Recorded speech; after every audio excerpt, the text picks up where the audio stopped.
aí, naturebas, tudo bem? Você costuma roncar enquanto dorme? Quem acha que esse hábito é só ruim para quem dorme perto da pessoa que ronca, está enganado. Apesar de parecer inofensivo, quem ronca tem grandes chances de desenvolver complicações mais sérias, como a apneia do sono. Esse distúrbio faz com que a pessoa pare de respirar por alguns segundos repetidas vezes durante a noite, impedindo-a de alcançar o sono profundo. O resultado? A pessoa acorda cansada e mal-humorada. Além disso, quem sofre com a apneia do sono tem mais propensão a desenvolver hipertensão, diabetes, problemas cardíacos, entre outros. Se você costuma roncar à noite, deve prestar atenção em alguns hábitos para evitar maiores complicações. Estar acima do peso, consumir álcool com frequência, alergias respiratórias e problemas na arcada dentária são alguns dos fatores que favorecem um ronco. Um outro fator muito importante para evitar o ronco é a posição em que você dorme. A pior posição nesse caso é dormir com a barriga para cima.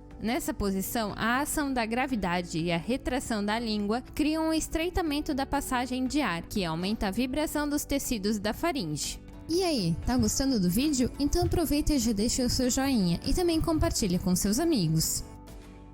Se esse é o seu caso, nós temos um truque ótimo para acabar com o ronco: uma bola de tênis. Tudo que você precisa fazer é costurar uma bola de tênis de uma forma a fixá-la na parte de trás de uma camiseta de pijama. Dessa forma, a bola de tênis te impedirá de dormir com a barriga para cima, favorecendo uma posição mais adequada para não roncar. Caso durante o sono você fique de costas na cama, a bola causará uma pressão que o acordará e fará você se mover para os lados. Se não tiver habilidades com costura, você pode usar uma peça de roupa com um bolso na parte de trás, guardando a bola de tênis ali. Outra dica que funciona para algumas pessoas é utilizar alguns travesseiros na frente e atrás do corpo, evitando assim que você se vire para qualquer lado enquanto dorme. Interessante, não é mesmo? Você já tinha ouvido falar nessa dica?